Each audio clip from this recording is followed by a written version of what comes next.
Ассалому алейкум ҳамдиёрони азиз, аъзои гурӯҳи Ангро ва Боғ. Имрӯз 19 майи соли 2024 мебошад ва ман қарор дорам дар шаҳри бостони Исфара, ҷамоати Чилгазӣ, маҳаллаи Воғистон ва рӯбарӯи мо истодааст бародарамон Бобохон, яке аз деҳқонҳои асил, ки ман соли гузашта нишон дода гирдам чӣ хел дар рӯи анамин сангалоқ тарбузои ва харбузаҳои бениҳоят бамазаро парвариш карда истодаанд. ин дарахте ки мебинед дар назди Бобохон дарахти писта аст. Пистае ки соли аз мо дастрас карда будан мо аз Туркия овардем. соли чандум овардем Бобохонҷон? Соли 2022. 2022 шунодед. 22-23 мана 24 ба аллакай аққади шумо баланд шудааст. аққади шумо баланд. худо кунад ки имсол сеюм сол буд шавад, соли оянда бандад бениҳоят нағз мешавад. мо хурсанд мешавем. Бобохонҷон чанд гектар доштед? Инҷа 2.5 гектар. 2.5 гектар шунон дедам. 2.5 гектарда 1250 дона рафтагӣ, ҳамеш сабзидагӣ, ми? Турсия овардем мо? Турсия овардагӣ. Мана ҳамдиёрони азиз, мана хел пистазорҳо ҳаст дар Исфара. Мана ҳамҷо ҳамаш пистазор аст, мана бинед. Тарафтои пистае ки расо 2 солаш дорам, ки 3 ба қадам мондан. Оз бо ман мерам, дигар ниҳолҳояшро ҳам навор мегирам. Ҳамдиёрони азиз,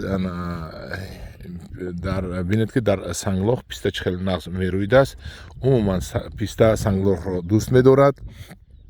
худо хоҳад соли оянда ин дар баҳра медарояд ва соҳибашро хурсанд мекунад. ҳамдиёрони азиз, мо барои чӣ ташвиқоти пистаро карда истодаем? Чунки писта дар ҳақиқат моли қимат аст. писта зардолу нест, писта шафтолу нест, писта ангур нест. писта аст ки 1 килоаш қариби 200 сомон аст ва обро ҳам кам талаб мекунад ва меҳнатро ҳам кам талаб мекунад. Бобохонҷон, шумо ҳамин шумо зардолуро нисбат ба ҳамин писта қиёсед. кори кадомеш вазбин аст? Зардолу ё ки писта? кори зардолу қинд. шумо ҳаминро ягон дору мезанед? дору намезанед. бихаш ягон пору партофтед? ягон дору ягон бора қувват гирифта? Як маротиба мачавина партофтед. ҳамин сол ё ки ҳамин сол мачавина партофтед барои қувват гирифтан. дигар ба ягон касал ин гирифтор намешавад? намешавад. ин пистаи худо хоҳад пайвандӣ, мо пайвандӣ мебиёрем. пайвандашро мебиёрем вақте ки одамо заказ кунанд. ана ҳамдиёрони азиз, ҳозир ман дигар ниҳолҳоро мерам ба навор мегирам. шумо ҳам ба нақша гиред боғи писта карданро.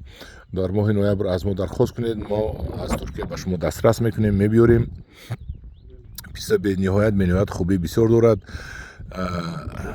касал намешавад, чинданаш осон, обдияш осон. обам надиҳад, агар ҳамин шабрӯз, агар дигар ҳамин сол обам надиҳад, дигар хушк намешавад, дуруст? агар зардолу дигар меваро об надиҳад, хушк мешавад. 10 рӯз 15 рӯз об намонад, чӣ намекунад? он ҳеҷ намекунад. Не, акун ҳози калон шудагӣ я умр обам натиҳад, чӣ намекунад?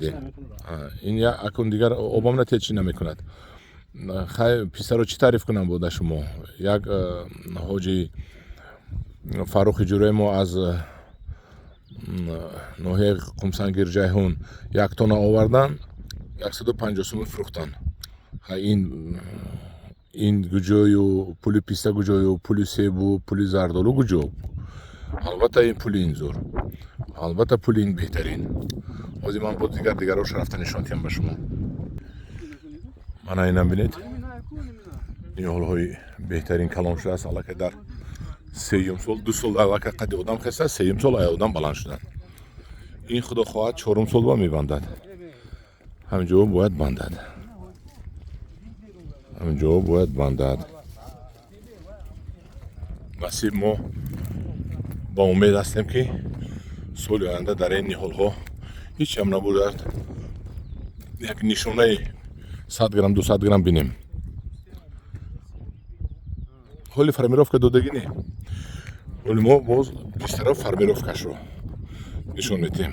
писта бояд аз замин ин панҷаҳош зада шавад, ҳамаш аз замин рост якта кунда биромада 1 метр 20 сантиметр пас. баъд ана ин панҷаҳо зананд. ана он вақт писта формировка мешад. Ин мебинед дар 1 сол аллакай чанд қадар довидааст? 6 сантиметр довидааст. Инаш 1 метр довидааст дар 1 сол аллакай.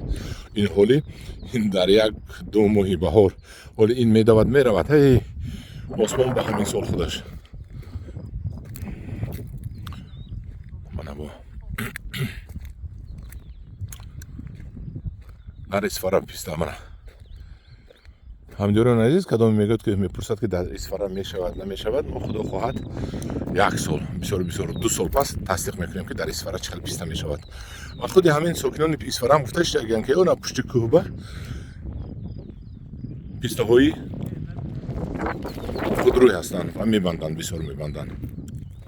мебинед чӣ хел писта ниҳолҳои ба қувват панҷазадагӣ ино формировка накардаанд. хай то 1-2-3 сол чақа намешан, баъд мо ино ёд метем, нишон метем чӣ хел формировка кунанд, яъне ки чӣ хел ба шакл дароранд. ва худо хоҳад аз инҷо писта мегиранд. мана ҳамино ҳамаш ниҳолҳои писта. ин шамол ки аз он тараф мебиёяд ҳамаш ҳамихел қат кардагӣ, рӯяш ҳамихел дарахтҳо қат кардагӣ. як ин писта неманавай олу, ҳамаш олу, сиёолу, оби қатрагӣ қати сиёолу мебошад. ино заводи сиёолу доранд, хушк мекунанд ин бачаҳо ва пистаро санҷиданд дар инҷо. худо хоҳад акун 2 сол пас мебинед ки ино боз ба мо гуфта истоданд ки агар ҳам писта бандад мо 100 гектар 200 гектар писта мекунем. мегӯем ки боварӣ кунед ки мебандад. ҳай бо ҳолям